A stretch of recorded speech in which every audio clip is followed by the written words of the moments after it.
صلوا علی الحبیب صلی اللہ علی محمد صلی اللہ علیہ وسلم۔ مشہور تابعی بزرگ حضرت سیدنا کعب الاحبار رضی اللہ تعالی عنہ، ان کا مزار شریف العین شریف میں بڑے مشہور تابعی بزرگ گزرے ہیں، حضرت سیدنا کعب الاحبار رضی اللہ تعالی عنہ۔ انہوں نے ایک واقعہ بیان کیا ہے، اسے مختصر بیان کرتا ہوں۔ کہتے بنی اسرائیل میں ایک عابد تھا، صدیق یعنی جو اول درجے کے جو ولی ہوتے ہیں وہ اس منصب پر فائز تھے۔ ان کی شان یہ تھی کہ وقت کا بادشاہ ان کے خانقاہ پر حاضری دیا کرتا تھا اور ان سے پوچھتا رہتا کوئی کام ہے تو میرے لیے ارشاد فرمائیے، تو آپ فرما دیتے مجھے کوئی کام نہیں۔ ویسے اللہ والوں کو بادشاہوں سے کوئی کام نہیں ہوتا، بادشاہ کو ہی اللہ والوں سے کام پڑتا رہتا ہے۔ اب آپ کا مقام یہ تھا کہ اللہ تبارک و تعالیٰ کی طرف سے آپ کے عبادت خانے پر انگور کی بیل لگی ہوئی تھی، جو ہر روز ایک انوکھا انگور اگاتی تھی کہ جب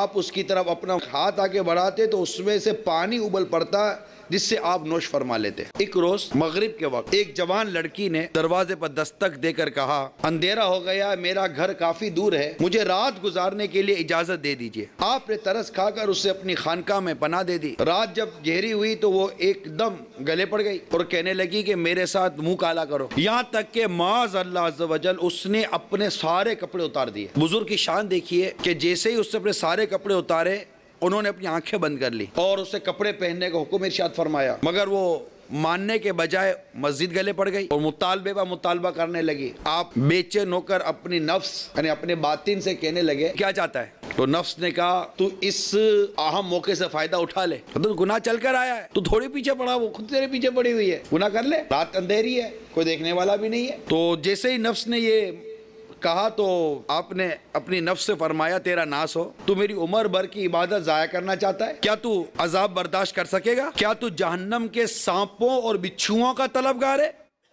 کہ تجھے جہنم کے سانپ اور بچھو کاٹے؟ یاد رکھ، زانی کو منہ کے بل گھسیٹ کر جہنم کے گہرے گار میں جھونک دیا جائے گا۔ مگر عجیب بات تھی کہ اس بد نیت لڑکی کے ساتھ ساتھ نفس بھی گناہ پر تلا ہوا تھا۔ آپ نے اپنے نفس سے فرمایا چل ایک کام کرتے ہیں، ایکسپریمنٹ کرتے ہیں، تو دنیا کی معمولی آگ برداشت کر سکتا ہے یا نہیں؟ یہ کہہ کر آپ نے جلتے ہوئے چراغ پر ہاتھ رکھ دیا، مگر وہ ہاتھ تھا کہ نہ جلا۔ آپ رحمت اللہ تعالی علیہ نے جلال میں آ کر پکارا، اے آگ تجھے کیا ہو گیا، تو کیوں نہیں جلاتی؟ اس پر آگ نے پہلے انگوٹھا جلایا، پھر انگلیوں کو پگھلایا، حتیٰ کہ آپ کا سارا پنجہ کھا گئی۔ یہ دردناک منظر دیکھ کر اس لڑکی پر ایک دم خوف طاری ہوا، منہ سے زوردار چیخ نکلی جو فضا کے پہنائیوں میں گم ہو گئی، دھڑام سے گری اور مر گئی۔ واقعہ بڑا طویل ہے، آپ نے بدن پہ کپڑا وغیرہ ڈالا، پھر وہ بادشاہ آیا، اس کے خلاف وہ ہوا، یہ واقعہ طویل ہے۔ میں کچھ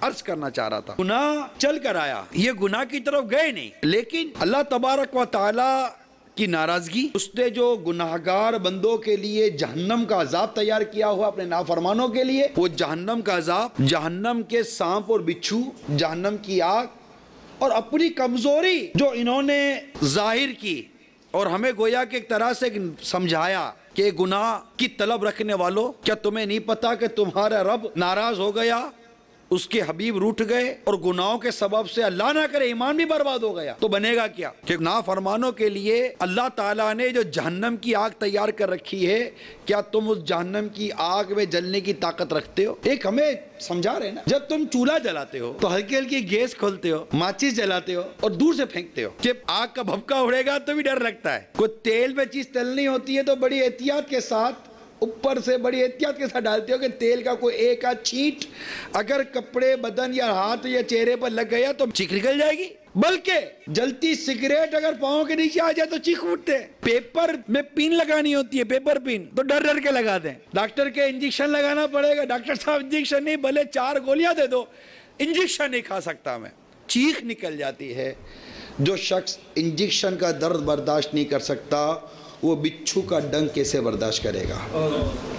وہ سانپ کا ڈسنا کیسے برداشت کرے گا؟ جو دنیا کی آگ سے اتنا ڈرتا ہے، برداشت نہیں کر سکتا، وہ جہنم کی آگ کیسے برداشت کرے گا؟ صلوا علی الحبیب صلی اللہ علی محمد صلی اللہ علیہ وسلم۔